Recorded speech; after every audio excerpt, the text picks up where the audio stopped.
Sa mundo na walang katapusang pag-i-scroll, laging may mas gwapo, mas maganda at mas mahal Hello. na auto kaysa sa'yo. Hello. Ngayong tag-init, i-explore naman natin ang nature gamit ang mumurahing bisikletang nabili ko sa marketplace. Tara, check natin ang nature, mga animals best friend at ang bike. Ayan. Ayan yung bike. Binili ko siya sa marketplace, no? Yung nagbebenta sa kanya, hindi nagbebenta, hindi naman niya sinabing may mga ano siya, blemishes. Pero parang given na kasi yun pag mura yung binibenta. Parang mga presyo niya nasa ano lang eh. Ano ba, 60 o 70 lang. Pero marami mga folding bike sa marketplace, nasa mga 100 pa, mga 120. Tsaka yung mga iba off-brand. Ito hindi masyado. Yan. Yung folding bike pala, tutupi siya dito. So syempre pwede mong tanggalin to. Matutupi to. Tapos parang magiging ano na lang siya eh, kalahati niya. No? Kasi ito nagaganon pa yan eh. Ito na parang naibababa pa. So wala na siyang height na ganito. Kaya niyang mag-fold in half. So kung yung buong bike is ito, no? Kita ba sa camera? Kaya niya maging ano, half niyan. Tapos ito nga, tong seat post, pwede mo na lang tanggalin or ilubog mo siya. Problema lang pala dito pag nilulubog mo siya, ang lapit niya na sa ground. Kasi yung isa kong kasama, maliit siya. Sumasayad siya dito. Eh kasi ako medyo matangkad naman ako. Sakto lang. Ayan yung ano ko, lagpas ako dyan ng konti. Pero kung maliit yung kasama mo, medyo nandito yan, nasa may ground na yan. Parang wala naman to masyadong special part, no? Parang ano yan, kung ano-ano SIS, hindi naman ako maano dyan. Ang nakakatakot lang pala dito, kung bibili kayo ng folding bike, tignan nyo rin kung ano yung brand, kasi meron din palang mga brand na katiwa-tiwala, no? Kasi parang sa folding bike, isipin mo rin na yung ano niya, yung ano tawag doon, yung parang pagkakagawa niya, yung hindi dapat mag-i-snap. Kasi may mga ibang bike daw na mahina yung foundation, no? Ano ba yung parang pinaka basic na murang folding? Naalala ko parang Zizo bikes ata yung folding bikes. Eto, nakita ko siya sa online pero old Japanese model na siya, no? So sabi okay naman daw, basta't medyo may pagka-branded. Alam mong may foundation naman yun. Basta wag lang yung mga parang Temu siguro kung folding bike, kasi hindi mo alam. Hindi naman sa elitista ka, no? Pero syempre dapat yung medyo sigurado. Lalo kung hindi lang na may kayong sasakay, baka mamaya mga mahal mo sa buhay, di ba? Ayan. Tingnan natin. Pinalitan ko pala to. Kasi malaki puwet ko eh.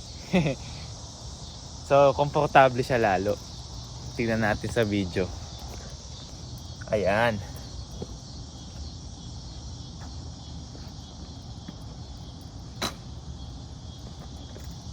Yan oh. Gwapong gwapo. Parang naka-motorsiklo. Dahil yung mga ganito, pang ano to, exercise, no? Saka pang chilling. Yan, ganyan yung itsura niya. Ganyan. Siyempre, ito pag sinakay mo sa kotse, pwede mo nang ganunin to, oh. 360 mo na. Sa bigat naman,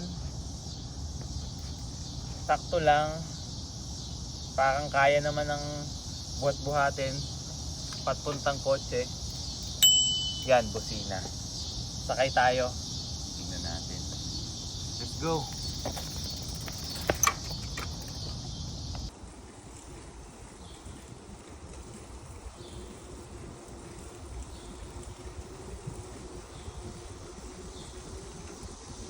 Tapos hindi din siya intimidating sakyan. Kagaya nito, parang mas na-enjoy ko pa siya, no, yung scenery. O kaya kung nasa kalsada ka, parang na-enjoy mo siya. Kasi hindi ka parang karera mode, no? Parang nasa cruising mode. Yun yung dating niya sa akin. So, parang sa akin, mas maigi pa na ganito na lang yung bisikleta kesa yung ano pa, madami pang arte, no? Ayan, no? Ay, mabilis-bilis na nga din ako eh.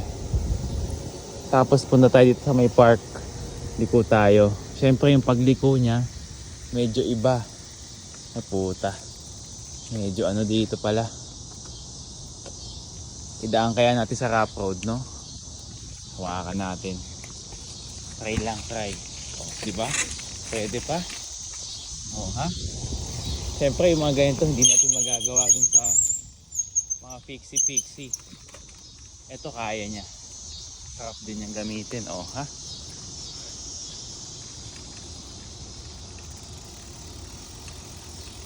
Tayo magpreno muna dito. I-review na ulit natin, no? Puta, may basura, oh. Kahit dito sa amin, may kalat din, eh. Kala mo, mababait tao, eh. May nangingisda doon. At may patapos na tong video na to. Salamat pala sa panonood kung natapos mo dito. Ayan. Ayan, kasya siya. So, hindi ko na siya tinutupi kasi nga kasya naman. Pero kaya yan tanggalin to or paliitin dito. Tapos pwede mo naman to balikuin or i-disassemble mo. Pero lugi ka kasi pag i-disassemble mo pa eh. Somehow kasya naman eh. So, pwede na yan. Ayan. At dyan na nagtatapos ang exercise today kasama yung bike. Sa mga gustong mag-bike dyan, sasabi ko lang sa folding bike, ngayong summer okay siya. Hindi mo na masyado kailangan mag-specs dun sa gaano katangkad kasi chill ride lang siya. Pero na lang talaga kung gusto mong magtulin-tulin. Next video siguro gusto kong ipakita yung yung mga kalsada dito kung paano mag-bike. And doon na nga papasok yung mga next points kasi ang kinaganda kasi nito, wala naman kasi dito mga bikean masyado kaya pasok na pasok siya. Pero gawa tayo ng video next time. Kung mahilig kayo mag-bike, tsaka nandito kayo sa Illinois area, no? Comment down below. Baka pwede tayong bumuo ng bike club. Yun lang. See you next time. Thank you for watching. Salamat.